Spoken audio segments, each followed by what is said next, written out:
Have you been to Trafalgar Square in London, home to Nelson's column? You often see throngs of tourists taking pictures among pigeons. Some would say the iconic landmark is quintessentially British. But did you know the name Trafalgar actually comes from an Arabic phrase? And it is with this in mind, we want to discuss the changing face of travel, especially when it comes to growing numbers of Muslim travelers. This is Connected, and I'm Devika Palan.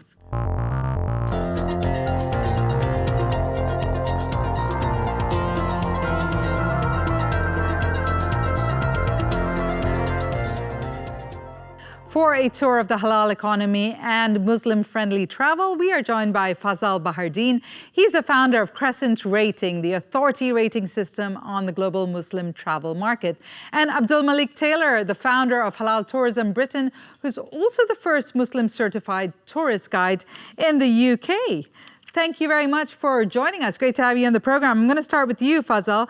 How would you define Muslim-friendly tourism or halal tourism? You have different terminology: halal tourism, halal travel, Muslim-friendly tourism. All that means is that you're basically catering to the faith-based needs of Muslim travelers. I mean, that's not the reason that they go to travel, but you need to, in order to make their travel worry-free, that, so that they can enjoy the destinations as any other traveler, they have some basic faith requirements that you need to sort of cater to. Okay, AbdulMaalik, I want to get your take on that. But before I go into that and your company, Halal Tourism Britain, tell me about Trafalgar Square. Trafalgar Square, yes, no, absolutely. I think many people are amazed in terms of Britain's most famous square is in fact the name. It comes from Arabic origins, and when we look at it, what we find is that Trafalgar Square is actually named after the 1805 Battle of Trafalgar, which was a naval battle off the coast of Spain, when you had France and Spain combined naval force against the British, and Britain was the victorious party here. But the name, if you were to actually, as I say, look into it, you find that Trafalgar means Trafalgar in Arabic, which means edge of the cave. Now, most people are familiar with the word Gibraltar, meaning Jabal Tariq, the mountain of Tariq. But when you look at Trafalgar, most people, whether you're Muslim or non-Muslim, tourist or non-tourist, domestic person who's living in Britain, people don't realize that Trafalgar is an Arabic word in origin, Arabic words in origin. And that really, shocks people, it does. How fascinating. And these little stories or facts that people know very little about are a huge part of your service. Can you explain? Yes, I became Britain's first professionally qualified Muslim tour guide, and I always give credit to Brother Fazal. We had a meeting, and he suggested for me, when I wasn't an official tour guide, to become an official tour guide, and that opened up many doors. It did as well. I think that was in my year one. It was, and what happens from there? We initially started off doing just before then, like educational workshops about Muslims in Britain, Victorians and Muslims, Vikings and Muslims, Tudors and Muslims. But then what we realized was this was a lot more classroom focused, and we wanted to get out onto the streets where it all happened. And what you notice is that if you're out there where it all happened in that environment, people traditionally tend to love it a lot more. So it became like educationally tours. And then what was happening, we were getting inquiries from abroad saying that, could we have a guided tour where tourists come from this country, that country? I said, certainly. And then what we started off with, one tour, which only had 3 people. The second tour, we actually had about 20 to 30 people. We had our Jazeera TV film it as well. And then it kind of blossomed into about 40 different tours inside London, outside of London. We also developed a number of sightseeing bus tours as well, and that was quite unique in itself. We were perhaps the first company, Halal Tourism Britain, to actually establish that in a Western country, looking at Muslim heritage as well. And what we realized was that allowed us to cover a lot more ground, and people enjoyed it. Sometimes some people don't like walking. What we were doing is introducing guided hop-ups, and that added value to it. So we could go down some alleyways and show the hidden history going back about 400 years, 600 years as well, 1,000 years. Even from there, what we managed to establish was halal food cruises on the River Thames. And what we've actually gradually just been doing is kind of like building the different services for those people who wish to be the halal travelers. Right. Okay. So saying that, let me bring Fazal in there. And when we talk about the services for Muslim travelers, the halal-friendly services, why did you start Crescent Rating? I used to spend about 18, 19 years with a multinational company. And the last 10 years of it, I used to travel quite a lot, and I used to stay in a lot of hotels. Half of my life was in hotels. It was painful because most of the hotels were not serving halal food. You can't find a place to pray. Even outside the hotels, it was difficult to find halal food. So that was the pain point that sort of inspired me. A very simple idea that I had was to rate hotels on how Muslim-friendly they are, which is why the name Crescent Rating comes from. It's like star rating. It was Crescent Rating. Crescent, somehow, there's no religious attachment to Muslims, but it has some symbolic connection to Muslims, the crescent. And yeah, that's where I started. I mean, we are now a different company, Okay. And we do a lot of different things. So yeah. Saying that, let's use some of your data here. Now, Crescent Ratings data shows that US and European countries are the most visited destinations globally, but Muslim travelers prefer Asia over US and Europe. So, AbdulMaalik, I mean, you are based in the UK and you've really tailored your tours and services to be Muslim friendly or people who want to know more. Why do you think Asia still, though, remains one of the top destination? I mean, I think it's probably due to a number of our Muslim countries that tend to be in Asia, and some of the countries, obviously like Malaysia, they can cater for people who wish to visit even from like Europe in terms of Muslim or halal-friendly services. I mean, the number one catch for some people is sometimes having the option of having halal food readily available as well. If somebody was to go to Vietnam, there are Muslims there. There are Muslim packages, halal-friendly packages, which have been set up. But the key question there is how readily is halal food there? Could you find services for females as well? That's another take sometimes people like to take into consideration in terms of their actual destination they're heading to as well. Sometimes Islamophobia can play a part as well in terms of looking at a destination as well, how Islamophobic is a particular country. And if you were to go to Muslim majority countries, one would not expect to find it there as well. All right. Well, we have a question from our viewers that I want to put to both of you. We collected questions, and one of the ones that stood out to us from user haya.mob, who asked, how is Muslim-friendly tourism perceived? As accommodating Muslim lifestyles or as promoting a religious agenda? So I want to put this to you first, Fazal.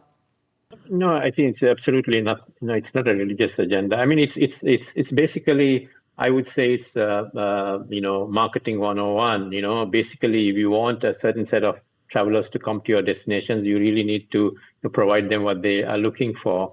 And the only difference between Muslims and other travelers is that Muslims' basic needs are somehow linked to their faith, but that's the only thing.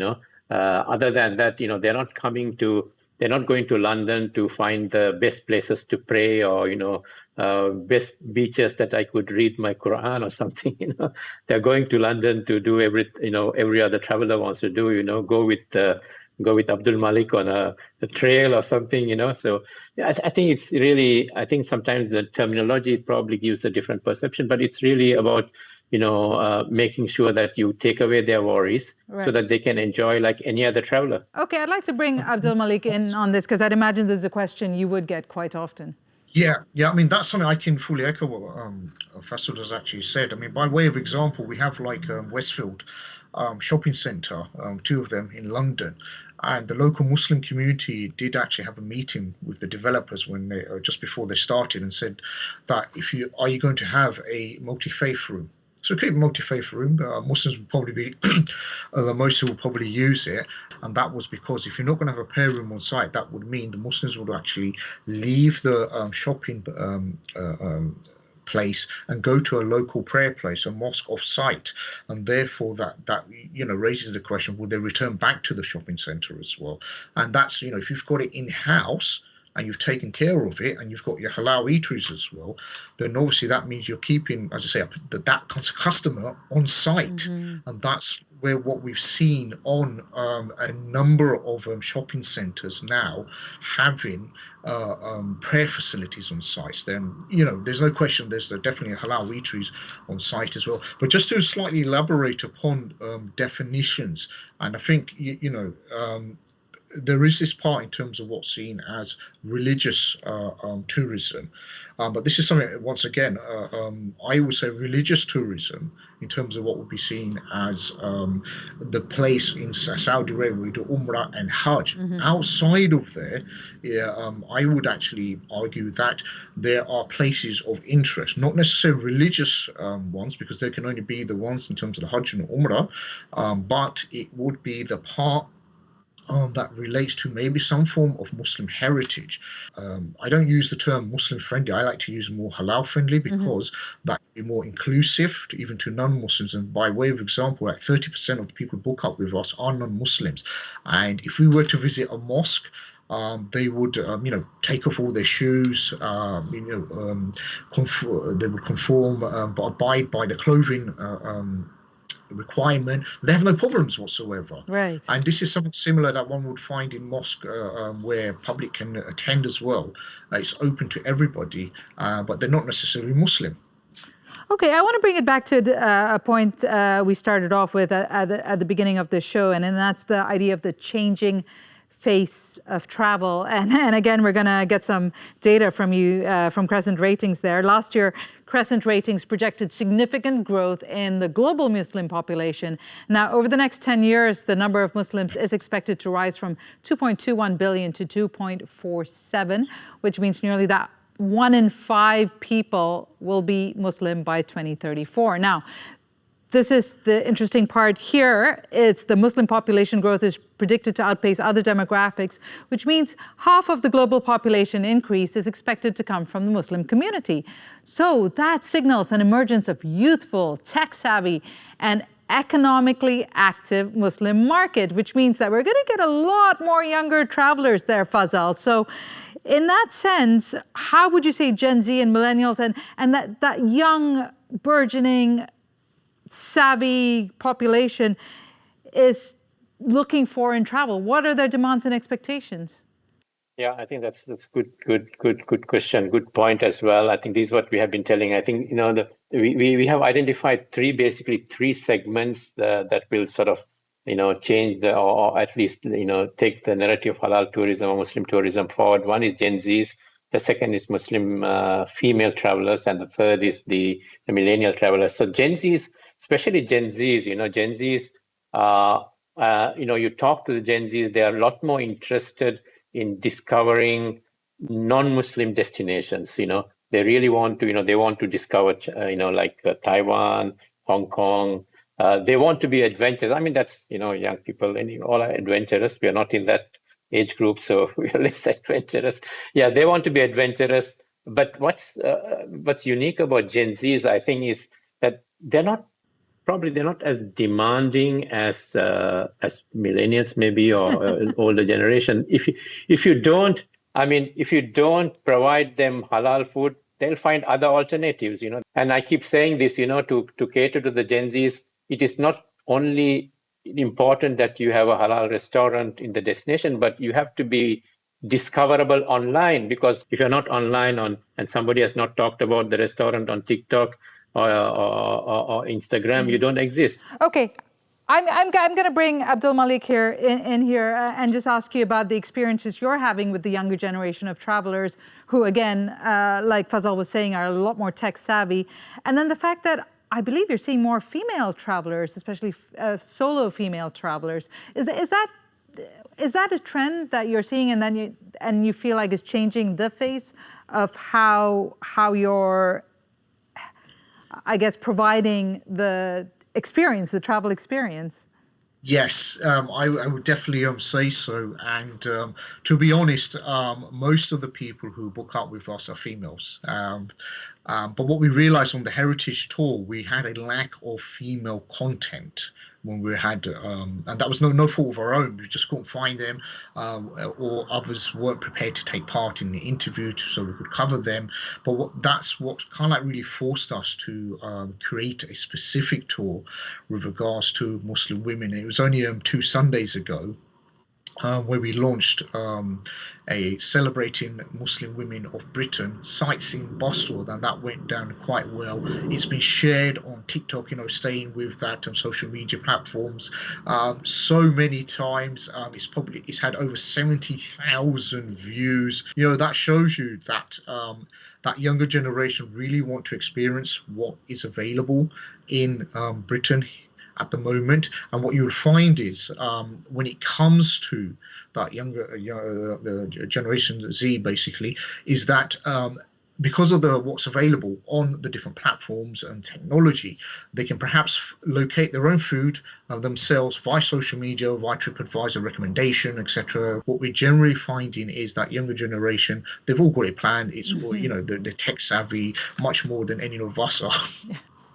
How are Gen Z travelers impacting tourism? Let us know in the comments below, regardless of your age. Click the video beside me for a discussion of Taiwan's Muslim heritage and tourism opportunities. And remember to subscribe to our channel and click the notification bell if you don't want to miss more stories on tech and business from Taiwan.